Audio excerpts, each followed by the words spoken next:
You're listening to the Jam Price Show, all about movies. And today, my guest is documentary filmmaker Liam Le Guillou. And we're going to be talking about his captivating documentary entitled A Cursed Man. Welcome back to the show, Liam. Hi, Jan. Good to see you again. Good to see you too. We were just talking about, I interviewed you back in June of 2021 for a really also compelling documentary and called An Unknown Compelling Force, which was a fascinating documentary. So I'm looking forward to doing a deep dive into A Cursed Man. So our audience knows. Do you want to give a brief summation of what A Cursed Man is all about? Yeah, sure. Well, A Cursed Man is a documentary film about the idea of essentially, is magic real? And someone asked me that question, and we had this discussion at home, and the topic came up. Well, my friend didn't believe in magic, and and I said to them, would you get cursed? If you don't believe in it, would you get cursed? And their answer was, no way. So that was interesting to me. And so that was kind of the origins of this idea, a cursed man. What would happen if someone put a curse on you? And so, foolishly or not, I decided to go out there, find magical practitioners from around the world, and ask them to put a curse on me. Are you a little, let's see, what's the word I want to use? Somebody who really uh, relishes danger because you do some dangerous, you are a rock climber and, a mountain biker, and you do other things that put you at risk. And certainly seeking spiritual leaders, non spiritual leaders, voodoo practitioners, witches, tantrics, and even a Satanist. To curse you is that a death wish? Do you have that? It's been said before. People have asked me that question. I don't think so. I think I take very considered, controlled risks, but I very much do like to test myself, my experiences. I like to experience all sorts of things in life, and yeah, that does lead me to some unusual places at times. I think I would say that I was more of a skeptic, a very open-minded, very interested skeptic in the subject. So, I didn't really feel that it would be too much danger for me to go looking for a curse, to be honest. I didn't really feel this would actually be as bad as potentially what happened. So I was open-minded, bit skeptical. I think I have a different view of that now 2 years later, coming out of all of this. I think one question people say to me is, how has this changed your view of magic? And I would say, well, I certainly wouldn't do this again. Okay. And do you want to elaborate on that, Liam? Well, it's hard to say. I mean, so one of the things from this, as I said, I didn't believe that there would be evil spirits, evil entities, anything that would come after me, and that wasn't really my belief. Um, what I didn't really expect was just the power of suggestion and the subconscious and how that can really affect you. Now, I'm still very open-minded and I have a deep respect for everyone's spiritual beliefs. So it was the things that were happening and the things that were happening to me, were they spiritual? Were they of some sort of spiritual belief system, or was it pure psychological? I think I leave that in the film for you to decide. I think that it's open. Lots of people will see this both ways. Um, I'm still open-minded, probably more open-minded than I ever was before.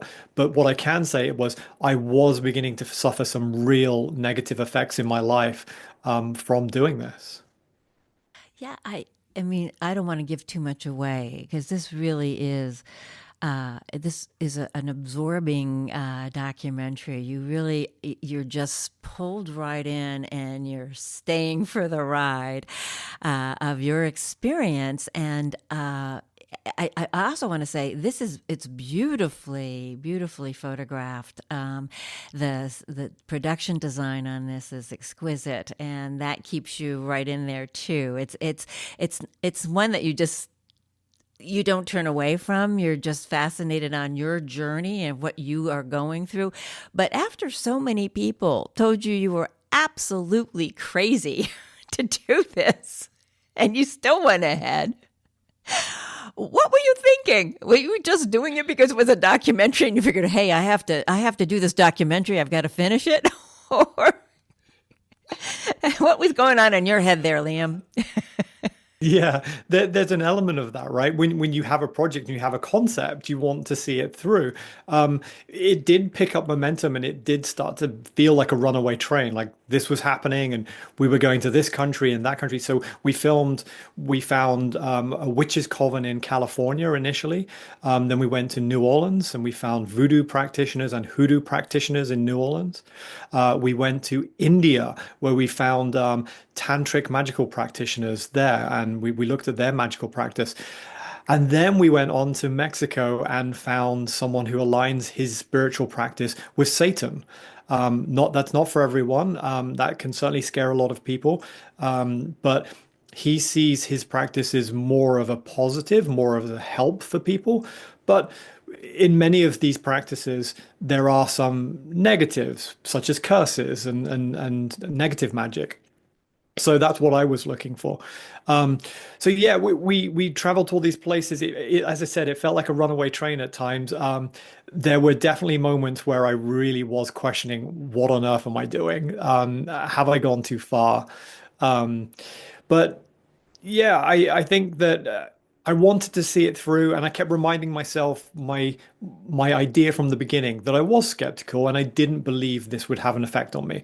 So when I was starting to get, I would say, a little bit afraid, I would remind myself of that. Like, no, this is the power of the visuals and the locations and the visuals that we saw, as you said, were incredible. Yeah. I think one of my proudest elements of this film was actually capturing magical practices that are never seen on film before. There's some really unique rituals here that have never really been seen, and it took an incredible amount of work to really be able to explain to people my intention for this film, and that it was an honest seeker's intention, and that I wasn't there to make fun of them or belittle them in any way. And we did. We managed to capture some scenes that I personally have dreamt about seeing. So that was a huge achievement for us. Oh, yes. Oh, there's so much to talk about in this.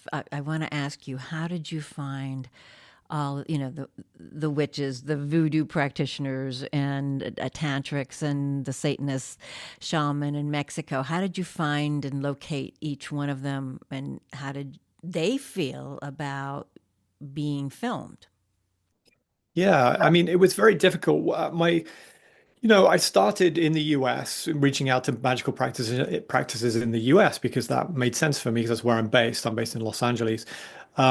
So when I originally reached out to people and said, "Hey, I'm interested in finding out about magic, in particular curses," I had all the doors closed down on me, and I realized that reaching out to people on email looking for a curse is a crazy man email. Who would answer that? So that didn't make sense. I really needed to adopt my approach. My approach was to go out and meet people. I attended some open festivals and some rituals in California to meet some people and try and explain to them a little bit that I'm honestly trying to understand the concept of magic. And then through that, eventually reveal that I'm looking for a curse. And in California particularly, they were open. They understood what I was trying to do, but said I was going about this the very wrong way and very, in no uncertain terms, warned me against doing this. Of course, I go and do it anyway. Um, and then in New Orleans, again, there was a certain element of just reaching out to people through email, but really being, and this was the same in Mexico and India, really being there and just going out and meeting people. Because a subject like this, you can't do over email or over phone call. You can't get people's you can't get across your intention clearly that way. So the film, there was a lot of risk involved in going to Mexico and India, particularly traveling all that way with my crew, albeit a small crew, but and going there and not knowing if we would get anything. Now, I'm very lucky that I've worked in both of those countries before on documentaries, and so I had an amazing location producer in India, and again an amazing location producer in Mexico, and they were able to like find me the locations and the areas where we were likely to find these people, and then from there it was up to us to go and knock on doors, have a cup of tea, and talk and trying to explain to people what I wanted to do. That's amazing. So before you went, you had no idea who you were going to go see in some of these countries, and who you were going to possibly get on film or not. That's right. That's right. It was quite a risk in that, to travel all that way and we might get nothing. And India really felt that way, actually. Initially, India felt people clearly thought I was crazy, and so it was kind of difficult. So you don't see all of it in the film, but we spent maybe 8 days in India, and most of what we were getting was fascinating, but no one wanted to show us any real practice. So I really thought India, which was probably a big element of the budget just because of the travel costs, I thought it was going to be a bust, but literally the last day we found someone or the day before last, we found someone and we met them at a festival. He said he was prepared to show us his magical ritual practice, but he was also the night we met him, he was quite cross with me for even asking this in the first place. And so we were unsure about who this person might be and what the circumstances might be around going to a place with him.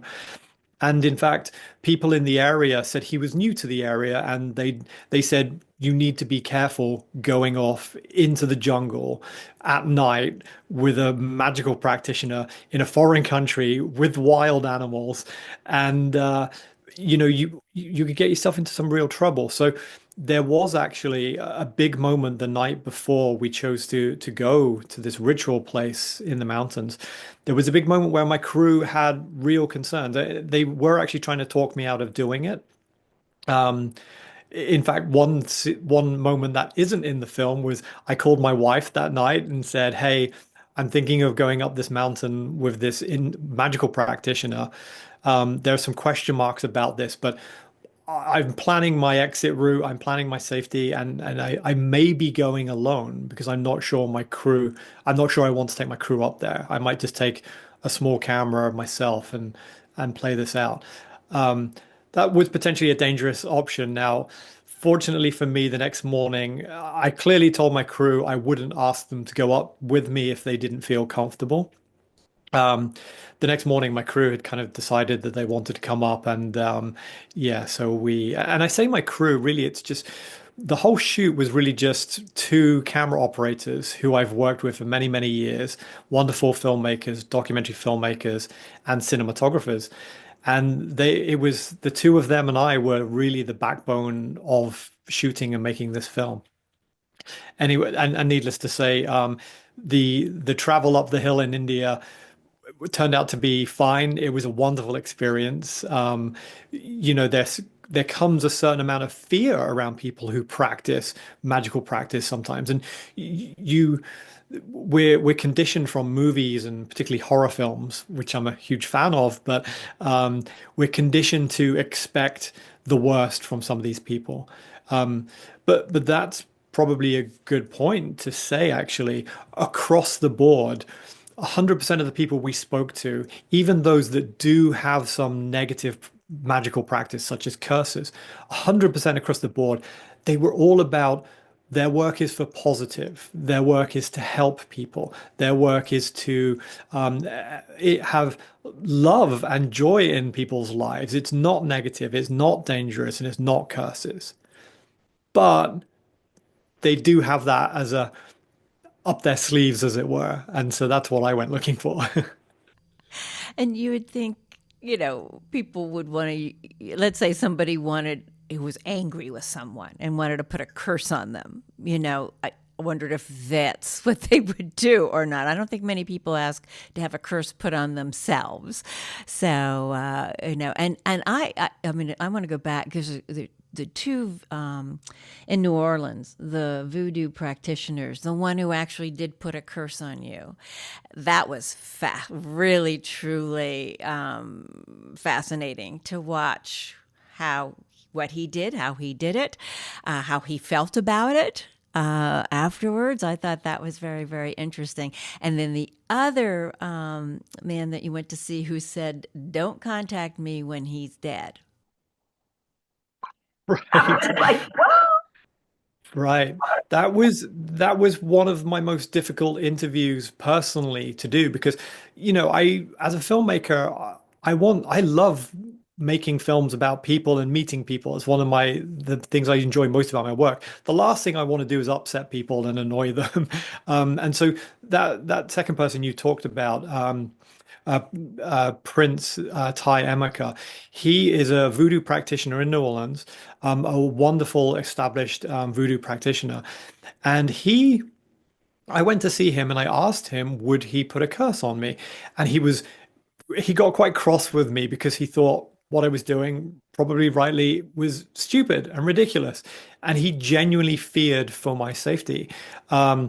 What was difficult about that was he literally had to walk out of the interview at one moment, and I felt terrible. I felt, but we kept that in the film, and I think that's important because the audience are going to ask this question too. Are you being disrespectful?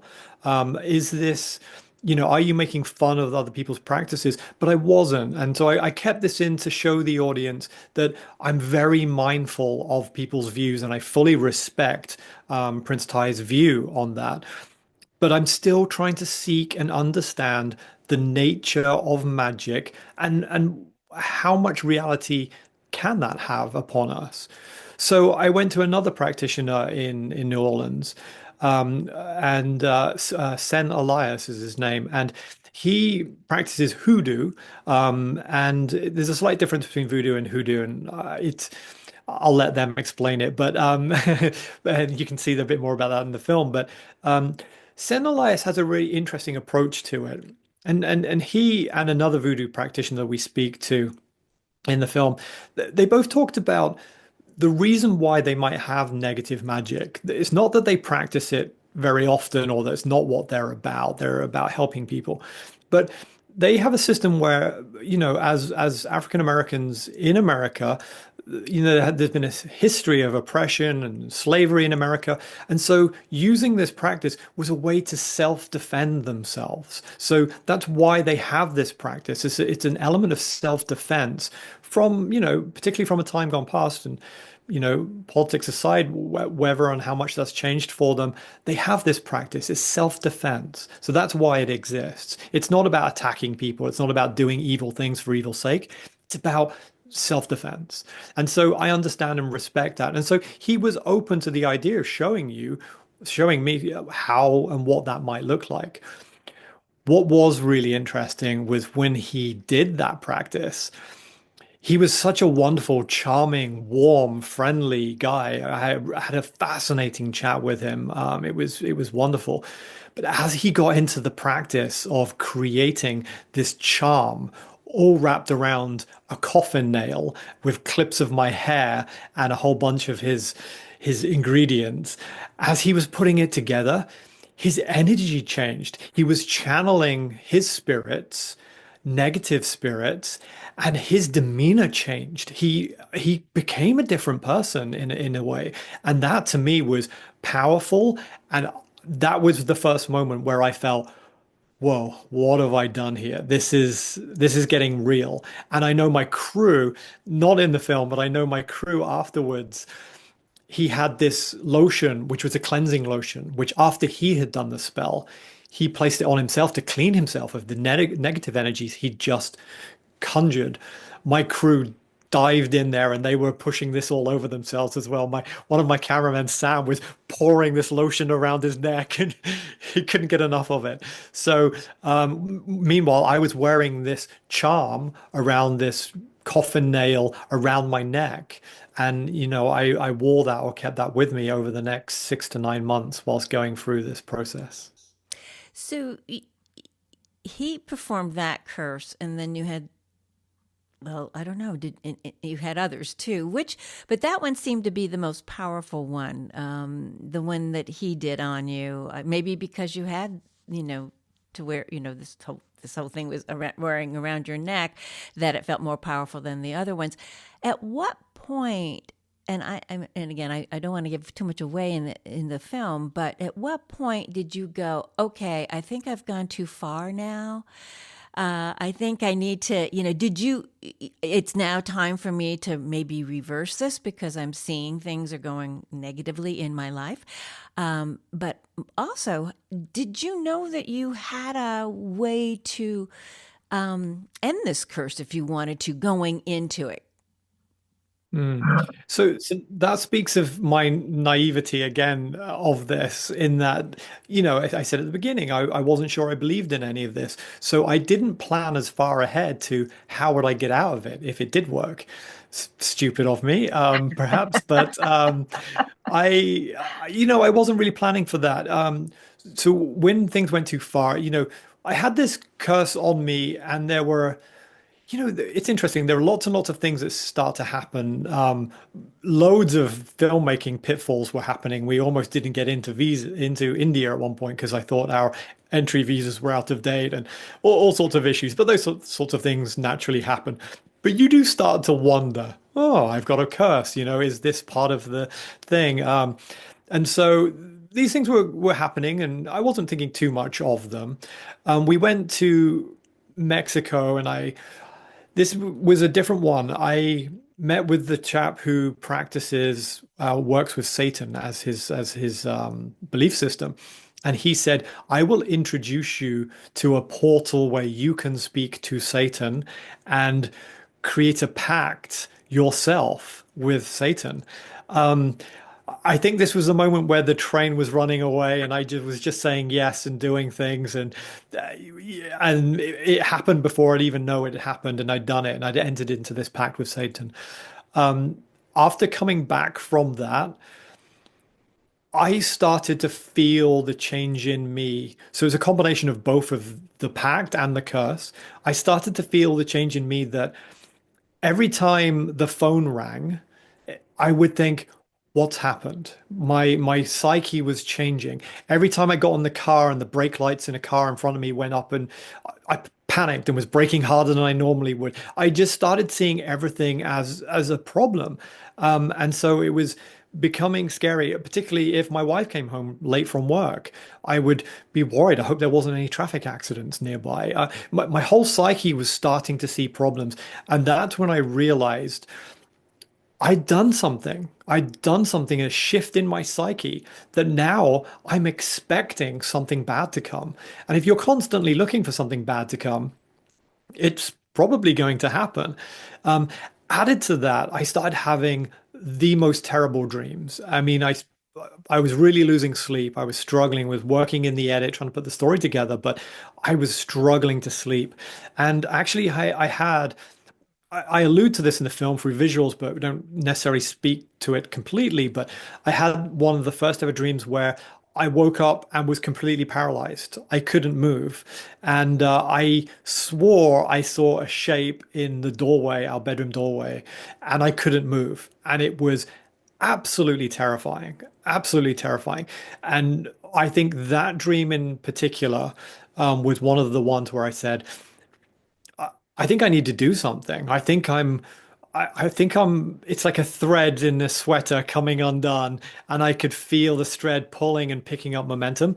And now, whether or not that's evil spirits, whether or not it's a negative, whether or not it's magic, that's up to you to decide. I think that, one question that people often ask, so do I believe in magic after doing this?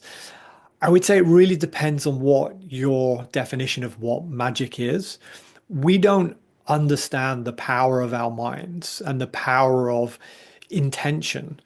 We, I think, you can, people talk about quantum mechanics and all of this stuff and how this intention and our minds affect things around us. This stuff is talked about and we don't understand it. Nobody really has a clue about any of it. But that might just be what magic is. So is magic real? I think there's definitely stuff we don't understand. Um, and so is magic real? I would say, depending on your definition, and for me, that's a huge, complicated definition, but I would say yes.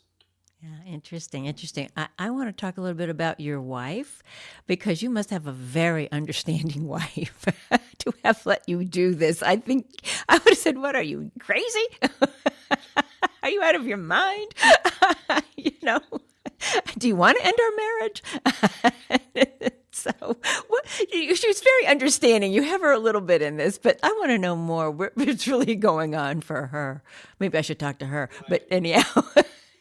So my wife also is a mental health therapist, and so she has a very feet on the ground approach to things. So whereas I'm the open-minded skeptic and I'm interested in everything crazy in this world, she's very much more matter of fact, and her feet are firmly on the ground, and so she doesn't have a belief in this. So from the outset, she didn't believe that any of this would affect me.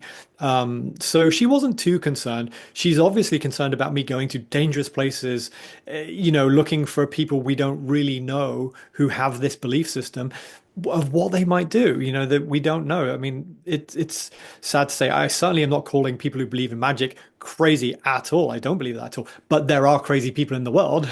And so, I might have found the wrong one. I might not have found an authentic magic practitioner. I might have just found a crazy person. So there was always that fear. So, she was very mindful of me to be careful. But this is also, we've been married for a while now, and she saw me go off to Russia to the Dyatlov Pass once before already for my last film. So she's kind of used to me doing these things. It's something's very much has always been a part of what I do since we met. So she accepts that. But I would say she did say to me before I went off on there, she said, "Hey, let's just make sure your life insurance is up to date." A smart woman. I think that's great. Oh, Liam, this is it. It is. It's a really, really, really captivating documentary. Where can people see A Cursed Man? Yeah, so A Cursed Man is going to be out to rent or buy from March 25th, and that's going to be on the regular places such as Amazon, Prime Video, and Apple TV. So look out for it there. And please, if you get a chance to go check it out, please help. This is still an independent film production, so please leave us a review, give us a like, and yeah, helps share the word if you can. Yes, it's definitely. It really. This is. It's very, very, very fascinating and absorbing, and beautifully photographed. It's just really well done. And as I said, you're just sucked in. It's not. It's not like you're, sitting there going, "Oh well." It's like, okay, you're in this. You're watching it, and you are totally involved and engrossed in the whole thing. So, Liam, oh, what a pleasure to have you back on the show. I look forward to having you back for your next documentary. Have you started working on a new one yet? I have not started working on it, but I have got some ideas, and it's another crazy adventure. So yeah, watch this space. See what danger I can put myself in next time. I expect it. Okay, hopefully you'll live through that one, and I'll have you back on the show. I wish you much success with A Cursed Man. Everybody seek it out. It is really, really captivating.